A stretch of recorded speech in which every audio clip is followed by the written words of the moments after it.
Kaleshwaram commission నివేదికను అసెంబ్లీలో ప్రవేశపెడతామని అంటున్నారు తెలంగాణ అడ్వకేట్ జనరల్. అసెంబ్లీలో చర్చించిన తర్వాత ప్రభుత్వం ఒక నిర్ణయం తీసుకుంటుందని అన్నారు ఏజీ. పిటిషనర్లు ఇద్దరు ప్రస్తుతం ఎమ్మెల్యేలుగానే ఉన్నారన్నారు. పిటిషన్లపై అవినీతి ఆరోపణలు ఉన్నాయన్నారు ఏజీ. ఇటు అసెంబ్లీలో డిస్కస్ చేసిన తర్వాత తదుపరి చర్యలు ఉంటాయని అన్నారు ఆయన.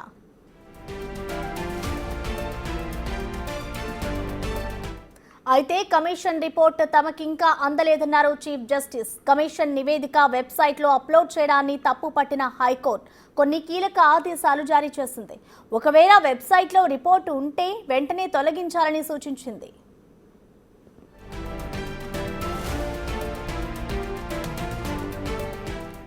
ఈ నివేదికను ప్రభుత్వం ఏ పబ్లిక్ డొమైన్లోనూ పెట్టలేదని కోర్టుకు విన్నవించారు ఏజీ. కమిషన్ రిపోర్ట్పై అసెంబ్లీలో చర్చించనున్నారు కాబట్టి మధ్యంతర ఉత్తర్వులు జారీ చేయలేమన్నారు చీఫ్ జస్టిస్.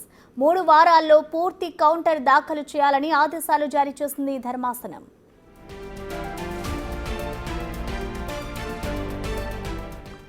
ఇక ఇదే విషయంపై కాంగ్రెస్ లీగల్ సెల్ న్యాయవాది అశోక్ గౌడ్ సైతం స్పందించారు. సెక్షన్ 8B, 8C ప్రకారం నోటీసులు ఇవ్వకపోవడమే కాదు, న్యాచురల్ జస్టిస్ ఫాలో కాలేదంటూ కేసీఆర్ తరఫు న్యాయవాదులు కోర్టులో తమ వాదనలు వినిపించారని అన్నారు. ప్రభుత్వం అసెంబ్లీలో చర్చించాక చర్యలు తీసుకోనుందని ఏజీ ఇదివరకే చెప్పారని అన్నారు అశోక్ గౌడ్. ధర్మాసనం స్టే నిరాకరించింది. ప్రభుత్వం కౌంటర్ వేశాక మరోమారు విచారణ జరిపిన తర్వాతే కోర్టు నిర్ణయం తీసుకుంటుందని అన్నారు Congress legal cell lawyer. Kaleshwaram కమిషన్కి సంబంధించి ఏదైతే పీసీ ఘోష్ ఇచ్చినటువంటి రిపోర్ట్ పైన రద్దు చేయాలని చెప్పేసి కూడా హరీష్ రావు, కేసీఆర్ ఇద్దరు కూడా హైకోర్టుకి పిటిషన్ దాఖలు చేయడం జరిగింది. నిన్న ఈ పిటిషన్పై విచారణ జరిగింది. ఈరోజు ప్రభుత్వంకి సంబంధించిన నిర్ణయాన్ని అడ్వకేట్ జనరల్ కోర్టుకు తెలపడం జరిగింది. అసెంబ్లీలో చర్చ తర్వాతే చర్యలు తీసుకుంటామని కూడా చెప్పారు. అయితే కేసీఆర్కి, హరీష్ రావుకి ఈ కేసుని రద్దు ఏదైతే కమిషన్ రిపోర్ట్ని రద్దు చేయాలని చెప్పిందో దానికి సంబంధించి నిరాకరించింది. మధ్యంతర ఉత్తర్వులు ఇప్పుడు ఇవ్వలేమని చెప్పేసి కూడా హైకోర్టు తేల్చి చెప్పింది. అసలు ఈరోజు హైకోర్టులో ఎలాంటి ఆర్గ్యుమెంట్ జరిగాయో మనతో పాటు మాట్లాడడానికి సీనియర్ న్యాయవాది అశోక్ గౌడ్ ఉన్నారు. ఒకసారి మాట్లాడదాం. ఏం ఆర్గ్యుమెంట్ జరిగాయి సార్? పిటిషన్ తరపున న్యాయవాదులు ఎలాంటి వాదనలు? అంటే నిన్న జరిగిన ఏదైతే ఆర్గ్యుమెంట్స్ దానికి కంటిన్యూషన్గా ఈరోజు నిన్న అడ్వకేట్ జనరల్ను ఒక ప్రశ్న అడిగింది బెంచ్. ఏమడిగిందంటే, మీరు ఏదైతే చర్య తీసుకుంటారో కదా, అసెంబ్లీలో చర్చించినాక తీసుకుంటారా, ముందే తీసుకుంటారా అని. దానికి గవర్నమెంట్ ఈరోజు వాళ్ళ ప్రతిస్పందన ఏం తెలిపిందంటే, మేము అసెంబ్లీలో చర్చించిన తర్వాతనే చర్చను తీసుకుంటాం, అంతకంటే ముందు తీసుకోమని చెప్పారు. చెప్పినప్పుడు ప్రభుత్వం దాని తరఫున వాళ్ళు ఏమన్నారంటే, చర్చ తీసుకున్నా కానీ మా ఇమేజ్ దెబ్బతింటుంది కాబట్టి, ఏదైతే రూల్స్ పాటించలేదు కాబట్టి దాని మీద స్టే చేయాల్సింది వారు కోరారు.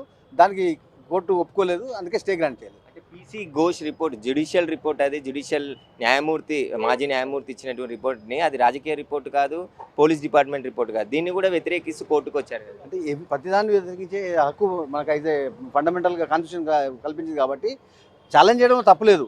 కానీ ఛాలెంజ్ చేసిన దాంట్లో ఎంతవరకు వాళ్ళకు నమ్మాలి అంటే కోర్టు కూడా ఒక నమ్మకాన్ని రావాలి. దీనివల్ల వీళ్ళకి డ్యామేజ్ అవుతుంది అనుకున్నప్పుడు మాత్రమే స్టే ఇస్తుంది. కోర్టు ఈరోజు ఆ స్టే గ్రాంట్ చేయలేదంటే వాళ్ళు చేసిన వాదనలో అంత బలం లేదని తెలిపింది. ఈ రిపోర్ట్ నెక్స్ట్ పోలీసులు కానీ ప్రభుత్వం కానీ ఎట్లా లిఖితపూర్వకంగా ఈరోజు కోర్టుకు చెప్పారా ఏజీ గారు? అవును, ఏజీ గారు ఏదైతే ప్రభుత్వ ఆదేశాలు, ప్రభుత్వం ఏదైతే డిసిషన్ తీసుకుందో దాన్ని లిఖితపూర్వకంగా ఇచ్చారు. ఈరోజు ఏది మేము ఆఫ్టర్ అసెంబ్లీలో చర్చించిన తర్వాతనే చర్యలు తీసుకుంటామనే విషయం. ఎప్పటికీ వాయిదా వేసారు సార్? మళ్ళీ 3 వారాలు కౌంటర్కి వేశారు. 4 వారాల తర్వాత లిస్ట్ చేయమని చెప్పారు. అడ్వకేట్ జనరల్ ఎలాంటి వాదనలు వినిపించారు? సేమ్ అదే గవర్నమెంట్ యొక్క ఇంటెన్షన్ ఏముందో అది చెప్పారు. ఈరోజు ఎందుకు గవర్నమెంట్ ఇప్పుడు ఏం చర్యలు తీసుకోవట్లేదు, అసెంబ్లీలో చర్చిస్తుంది, చర్చించిన తర్వాతనే దాని మీద నిర్ణయాలు ఉంటాయని చెప్పారు.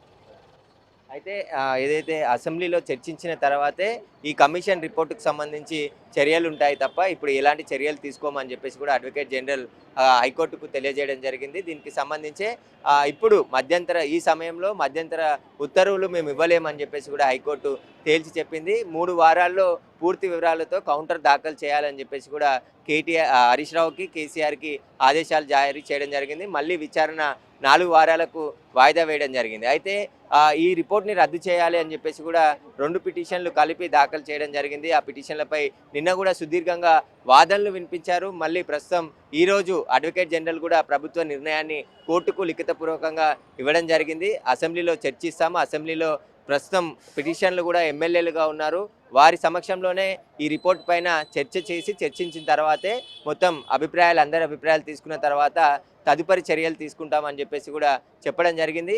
ఇక పబ్లిక్ డొమైన్లో ఆ రిపోర్ట్ పెట్టారని చెప్పేసి కూడా పిటిషన్ల తరపు న్యాయవాదులు వాదనలు వినిపించే సమయంలో అలాంటిది ఎక్కడా పెట్టలేదు అని చెప్పేసి కూడా అడ్వకేట్ జనరల్ చెప్పడం జరిగింది. ఒకవేళ పెట్టి ఉంటే వాటిని తొలగించాలని చెప్పేసి కూడా హైకోర్టు ఆదేశాలు జారీ చేయడం జరిగింది. అయితే కాళేశ్వరం ప్రాజెక్టులో భారీగా అవినీతి జరిగింది, మేడిగడ్డ ప్రాజెక్టు కుంగిపోయింది, ఇదంతా కూడా కేసీఆర్ నిర్లక్ష్యం, అంటే కేసీఆరే కారణం దీనికి అని చెప్పేసి కూడా గతంలో కాంగ్రెస్ ఆరోపించింది. ప్రభుత్వం వచ్చిన తర్వాత జ్యుడిషియల్ ఎంక్వైరీ చేసి పీసీ ఘోష్ను నియమించి పూర్తిగా వాటిని రిపోర్ట్ ఇవ్వాలని చెప్పేసి కూడా మొత్తం ఆ కాళేశ్వరం ప్రాజెక్టులో పనిచేసిన ఇంజనీర్లతో పాటు రాజకీయ నాయకులు అంటే మంత్రులుగా పనిచేసిన హరీష్ రావు, ముఖ్యమంత్రిగా ఉన్న కేసీఆర్ స్టేట్మెంట్ను కూడా పీసీ ఘోష్ కమిషన్ తీసుకోవడం జరిగింది.